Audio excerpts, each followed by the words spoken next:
आज ये कंपनी 3.5% से फॉल करी और काफ़ी हाई चांसेस है कि कल परसों में ये रिकवर करना शुरू करे और वापस से अपने रीसेंट हाईज टच करे।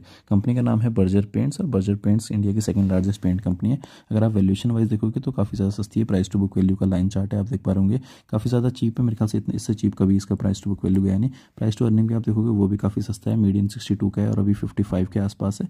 और अगर आप प्राइस टू इसका सेल्स भी देखोगे तो भी आपको दिखेगा 5.4 के आसपास, जबकि मीडियन 5.7 है। तो काफ़ी ज़्यादा सस्ते वैल्यूएशन वाइज ये देखोगे आप, काफ़ी टाइम से ये चल रही है और अब वो टाइम आ गया है जब ये कंपनी थोड़ा थोड़ा रिकवर करने लगी है। पूरे उस सेक्टर की मैं बात कर रहा हूँ, पेंट्स के सेक्टर की।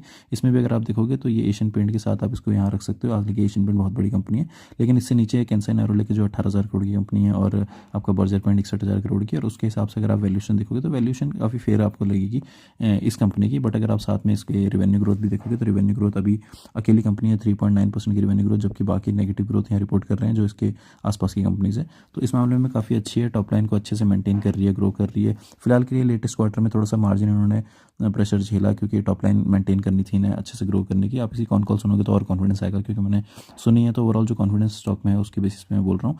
और ये इसका बॉटम लाइन या देखोगे लगभग हाईएस्ट एवर ही था अभी तक, लेकिन अभी थोड़ा सा रिसेंट क्वार्टर का ही डिप है, लेकिन top line highest ever he है। और अगर आप इसका यहाँ शेयर होल्डिंग पैटर्न देखो, शेयर होल्डिंग पैटर्न में भी 75% की प्रमोटर होल्डिंग फुल, और आप पब्लिक होल्डिंग नोटिस करोगे तो धीरे धीरे कम होने में लगी है। यहाँ पे नंबर ऑफ शेयर होल्डर्स भी धीरे धीरे कम होने में लगे। तो सारे ही पॉजिटिव मैट्रिक्स हैं। और अगर आप साथ साथ इसका बैलेंस शीट भी देखो तो बैलेंस शीट भी आपको काफ़ी हेल्दी दिखेगी, कुछ भी ऐसा इशू बैलेंस शीट में भी नहीं दिखेगा।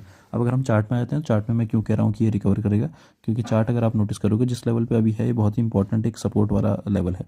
इस सपोर्ट के लेवल पर हमने पास में काफ़ी बार इसमें ट्रेड लिए भी हैं। जैसे आप नोटिस करोगे जब जो इस सपोर्ट को तोड़ के नीचे गया इमीडिएट इसने रिकवरी दिखाई है। यहाँ पे आप देखो लंबी लंबी विक्स बनी है नीचे की तरफ और इमीडिएट इसने यहाँ से रिकवरी दिखाई है। वैसे ही यहाँ पे भी आज सेम डे इसने थोड़ी रिकवरी दिखा दी थी, ये विक बनी है और काफ़ी हाई चांसेस है कल थोड़ी और रिकवरी ये दिखा दे और वापस से इस जोन के अंदर आ जाए। अगर मैं करंट प्राइस से देखूँ, जैसे हमने पास्ट में इन वाई लेवल्स पर ट्रेड लिया था, तो करंट प्राइस से उसी तरीके से अभी 12-1% के आसपास का गेन का पूरा पूरा पोटेंशियल है।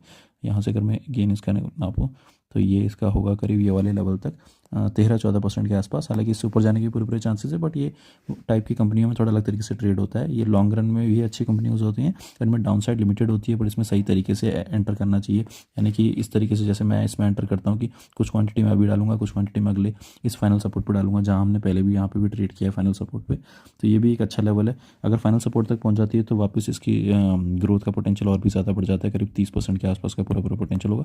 बाकी देखते हैं, मैंने फिलहाल एंट्री नहीं ली है, बट कल परसों में डेफिनेटली इसमें एंट्री लूंगा तो आपके साथ शेयर जरूर करूँगा।